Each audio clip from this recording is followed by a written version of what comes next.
पर यदि आप जीवन के प्रति संवेदनशील बनना चाहें, बोध बढ़ाना चाहें, सामान्य धारणा से परे चीजों को समझना चाहें, तो आप सिस्टम में जो डालते हैं वो बहुत महत्वपूर्ण हो जाता है। अगर हम ये देखें कि शरीर कैसे भोजन से सबसे ज्यादा खुश है, शरीर सबसे ज्यादा आराम में है, तो आप स्वाभाविक रूप से पाएंगे कि शाकाहारी या पौधों पर आधारित भोजन खाकर शरीर सबसे ज्यादा आराम में है।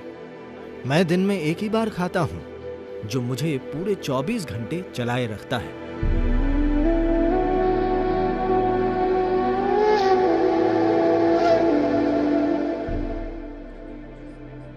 क्या आप मुझे समझा सकते हैं कि भारत में इतने सारे लोग शाकाहारी क्यों हैं?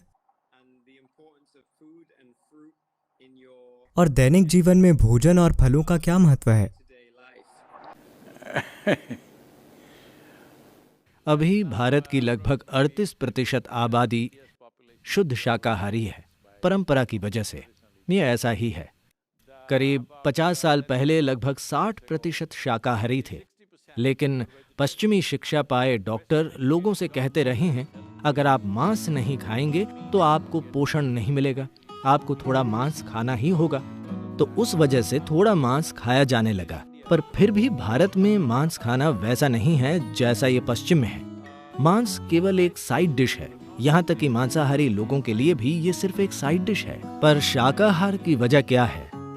देखिए, अगर आपका जिंदा रहना खतरे में है तो आपका पूरा जीवन उसे बचाने के बारे में होगा। एक बार जब जीवन संरक्षण का इंतजाम हो जाता है, तब आप सोचते हैं कि ये सब किस बारे में है, क्योंकि जब सवाल जिंदा रहने का हो तो ऐसा लगता है कि जब जीवन चलाना ठीक से हो जाएगा तो हर चीज जबरदस्त हो जाएगी। पर जीवन संरक्षण का ख्याल हो जाने पर आपको एहसास होता है कि ये सच्चाई नहीं है। आपका जीवन किसी और चीज की लालसा कर रहा है। तो जीवन जीना बहुत सरल और आसान था। ये एक समृद्ध भूमि थी, लोग अच्छे से जीते थे। उस कारण से उन्होंने भीतर की ओर देखना शुरू किया और कई चीजें विकसित होनी शुरू हो गयी। और एक महत्वपूर्ण बात यह है कि यहाँ की लगभग 70% आबादी हमेशा सक्रिय रूप से आध्यात्मिक थी।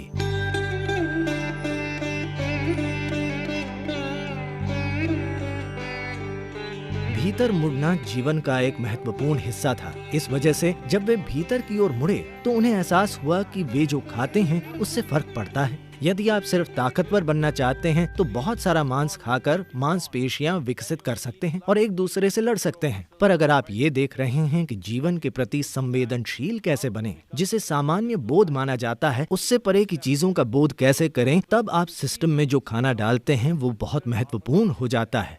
तो वो कौन सा भोजन है जो सिस्टम से सबसे कम प्रतिरोध के साथ गुजरता है, यानी कम से कम संघर्ष के साथ गुजरता है? तो इसे समझने के लिए आइए इसे ऐसे देखते हैं। जैसे मिसाल के लिए, अगर आप कच्चा मांस खाते हैं तो मांसाहारी जानवरों की तुलना में मानव सिस्टम में, सारे मांसाहारी जानवरों में आहार नली की लंबाई उनके शरीर की लंबाई की लगभग बस 3 गुना होती है। सभी शाकाहारी जीवों की आहार नली की लंबाई शरीर की लंबाई से 5 से 6 गुना तक होती है। तो एक इंसान में ये 24 से 28 या 30 फीट के बीच हो सकती है, जो हमारे शरीर की लंबाई का लगभग 5 से 6 गुना है। इस किस्म की आहार नली में अगर आप मांस डालते हैं तो ये बहुत ही धीरे धीरे आगे बढ़ेगा। It will travel through this very, very slowly, approximately. कच्चे मांस को सिस्टम से गुजरने में करीब 70 से 72 घंटे लगेंगे। अगर आप पका हुआ मांस डालते हैं तो उसे सिस्टम से गुजरने में 50 से 52 घंटे लगेंगे। अगर आप पकी सब्जी वाला भोजन डालते हैं तो इसे सिस्टम से गुजरने में 24 से 30 घंटे के बीच लगेंगे। अगर आप सिस्टम में कच्ची सब्जियां डालते हैं तो उन्हें सिस्टम से गुजरने में 12 से 15 घंटे लगेंगे। अगर आप सिस्टम में फल डालते हैं तो उसे सिस्टम से गुजरने में 1.5 से 3 घंटे का समय लगेगा। तो हमने ये पहचानना शुरू किया कि वो कौन सा भोजन है जिससे शरीर में कम से कम मल बनता है, कम से कम अशुद्धियां बनती हैं और जो सिस्टम से बहुत शीघ्रता से गुजरता है। क्योंकि योग में ये एक महत्वपूर्ण चीज है। हम सब अभी भी इन चीजों का ख्याल रखते हैं कि अगर हम कुछ खाते हैं तो 2.5 घंटे में हमें भूख लगनी चाहिए, हमारा पेट खाली हो जाना चाहिए, पर हम खाते नहीं हैं। पेट खाली है पर हम ऊर्जावान हैं तो हम खाते नहीं हैं। तो आमतौर पर यहाँ योगा केंद्र में हर कोई सिर्फ 2 बार खाता है। पहला सुबह 10 बजे, दूसरा शाम को 7 बजे बस। मैं ज्यादातर दिनों में सिर्फ 1 बार खाता हूँ। अगर मैं यात्रा कर रहा हूँ तो शायद थोड़ा ज्यादा खाता हूँ, पर आमतौर पर घर पर मैं 1 ही बार खाता हूँ। सुबह या शाम में? तो वो एक भोजन आप कब करते हैं? आमतौर पर मैं शाम के 4:30 से 5 बजे खाता हूँ, जो मुझे पूरे 24 घंटे चालू रखता है। ये कोई नियम नहीं है, बात बस इतनी है कि जरूरत इतनी है। तो मान लीजिए किसी दिन बहुत ज्यादा शारीरिक काम है, तो आप एक छोटा नाश्ता खा सकते हैं या कोई फल या ऐसा ही कुछ खा सकते हैं।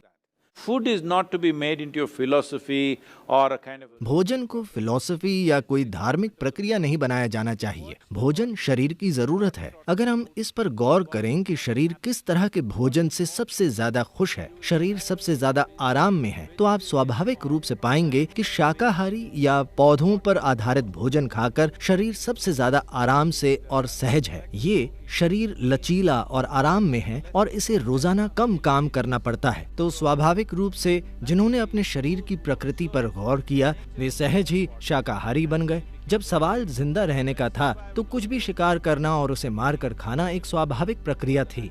पर जब समाज बस गए तो वे जो चाहे उगा सकते थे, और फिर जैसे जैसे उन्होंने खुद पर ज्यादा से ज्यादा ध्यान दिया और जीवन बस किसी तरह जिंदा रहने के बारे में नहीं रहा, बल्कि अपने जीवन को बोध और अनुभव के ऊंचे स्तर तक उठाना बन गया, तब इंसान स्वाभाविक रूप से शाकाहारी बन गया। ये एक स्वाभाविक प्रक्रिया है, ऐसा हर जगह होना तय है।